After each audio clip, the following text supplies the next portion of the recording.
In this video, we're going to be discussing Rabbi Yosef Yitzchak Schneerson of Lubavitch, also known as the Rebbe Rayatz. It's an acronym for his name, Rabbi Yosef Yitzchak, or as is known in this generation, the Friediker Rebbe, which means the previous Rebbe, being in Chassidim of the current Rebbe, referred to the previous Rebbe as the Friediker Rebbe. So that's how I'm going to be referring to him in this video, as the Friediker Rebbe.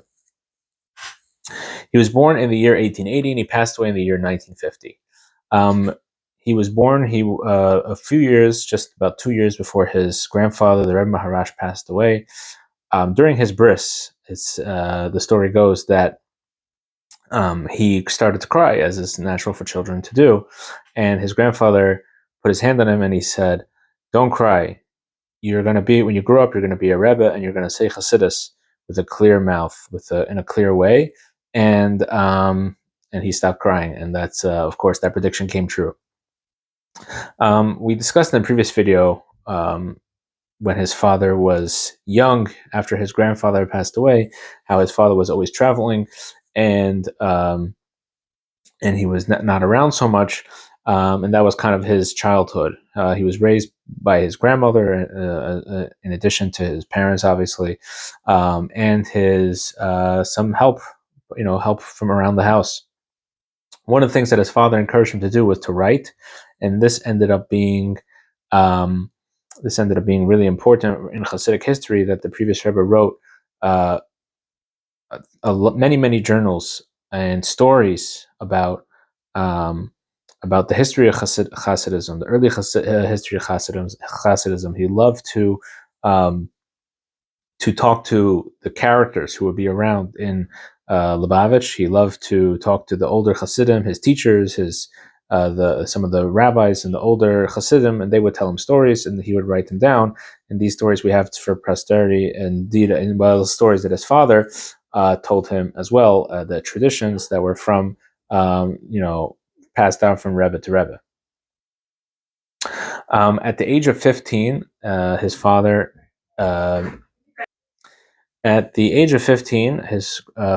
drafted him to be involved in communal service, and that was something he would do for the next 55 years. He was a public servant and never had time or anything for himself. Everything was about the community, and he became his father's secretary and right-hand man, and would travel for helping at that time in the Tsarist government, but later we'll talk about the Soviets and helping Jewish people all over the world eventually.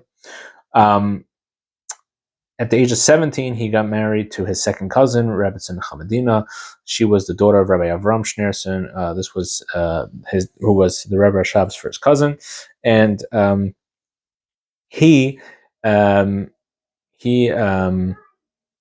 during the wedding, during the Sheva Brachas, the week following the wedding, his father announced the opening of the yeshiva.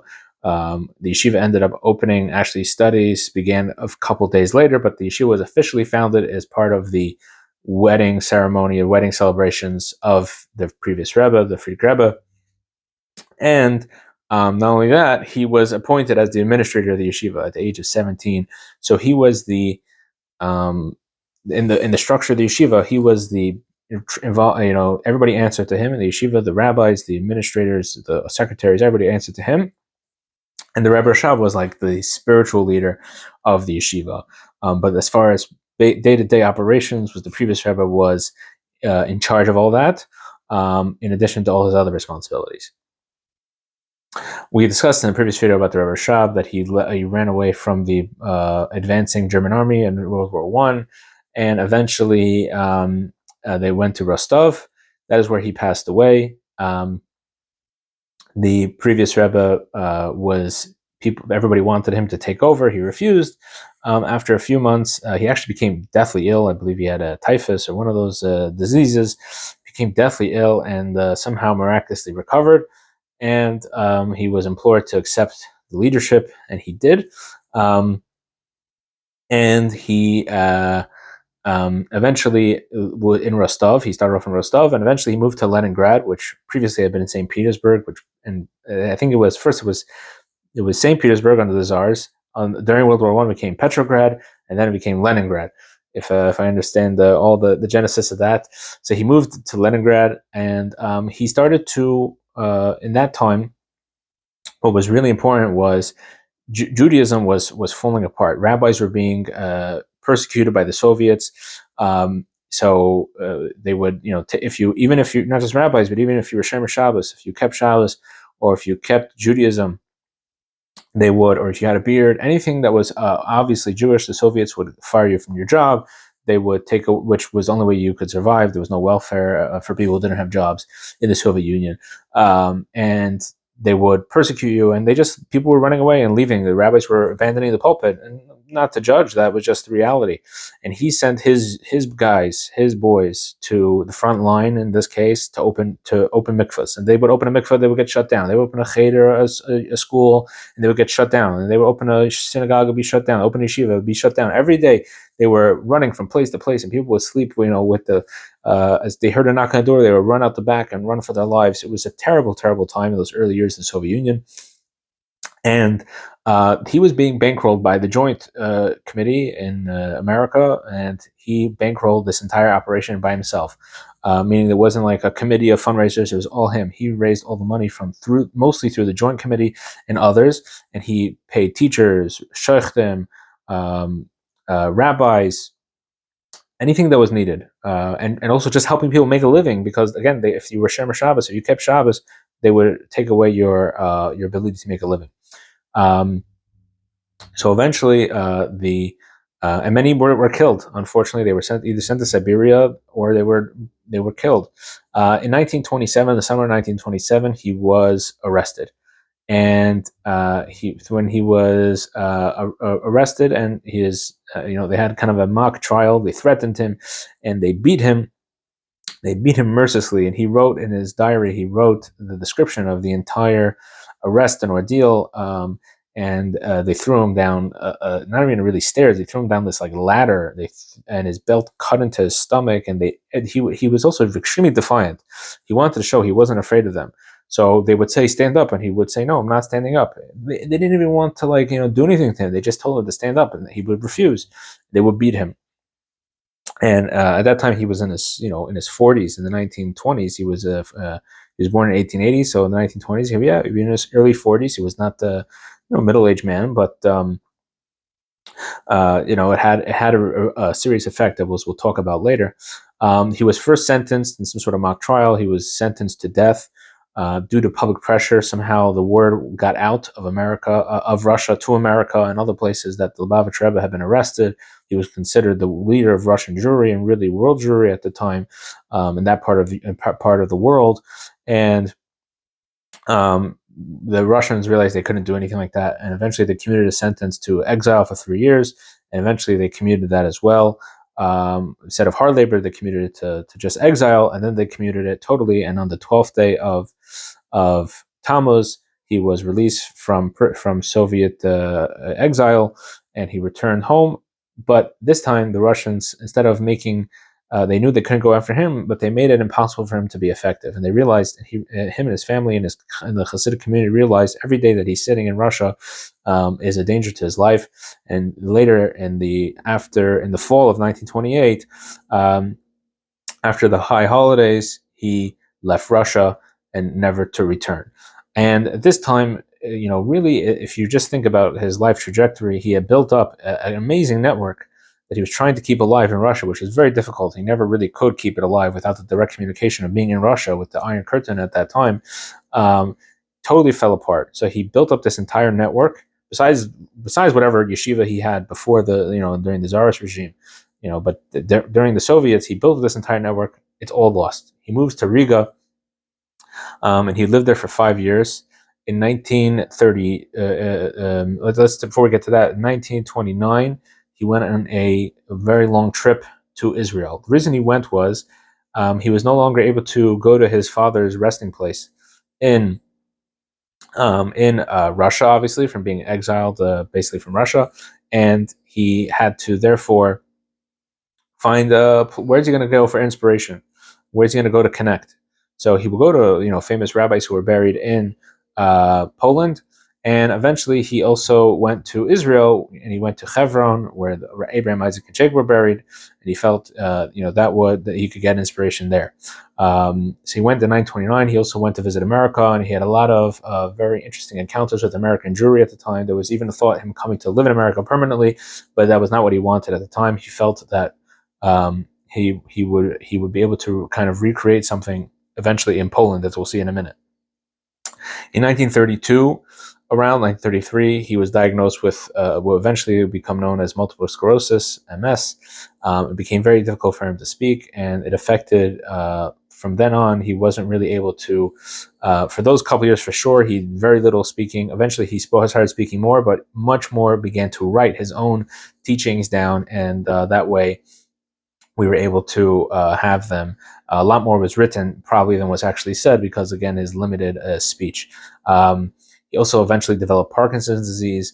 And again, these diseases, these neurological diseases, they don't really know the cause of them today, if I understand correctly, the medical science, but they have some of these diseases have been linked to trauma, and very possibly his traumatic beatings that he took in the Soviet prison perhaps affected his health going forward. I mean, they definitely did affect his health, but perhaps even directly linked to these diseases. While he was in Riga, as soon as he got to Riga, he was trying to help Russian Jews. Again, just raising money, simply Jewish people who kept Shabbos to have what to eat. And that's what his whole, you could read his writings. He was desperate, looking for help for Russian Jews, and he felt that they had been forgotten by the rest of the world. And that was all his trips in 1929 in Israel and America in 1930, trying to help Russian Jewry. That was always on his mind until his last days. He eventually, in 1933, 34, he moved to Poland. He moved to Warsaw, then he moved to a suburb in Warsaw, and he felt that this was the large amount of Jews lived in Poland at that time, in Warsaw, in the suburbs of Warsaw, and he felt he could reestablish a Hasidic court as he had in Lubavitch. He was trying to recreate his whole life. He was trying to recreate this small town idea, and that's kind of why he moved away from the big city in Warsaw. And eventually, he did in Poland. He built up again another beautiful Hasidic court. He built up the yeshiva again. The yeshiva in Poland produced wonderful, wonderful boys who were learned, involved in Hasidic teachings. He was able to teach Hasidic teachings to a very knowledgeable audience, which was very important to him. So he would have, who to talk to. Essentially, he also was very involved in the community, women's programming, getting Hasidim to re-engage in old Hasidic practices, and he rebuilt kind of what he had. Of course, that all came crashing down in 1939 and 1940 when the Nazis invaded Poland. And he eventually, a very, very long story, which we don't have the time over here, but essentially he was able to get a visa to America for him and his possessions, his prized possessions, which were the writings of the previous Chabad Rebbes and his library. And he was able to get visas for him and his family, and eventually he came to America in February in 1940. And he had to rebuild again. And this time, people thought that perhaps, he was older. He was in his 60s at this point, or close to 60.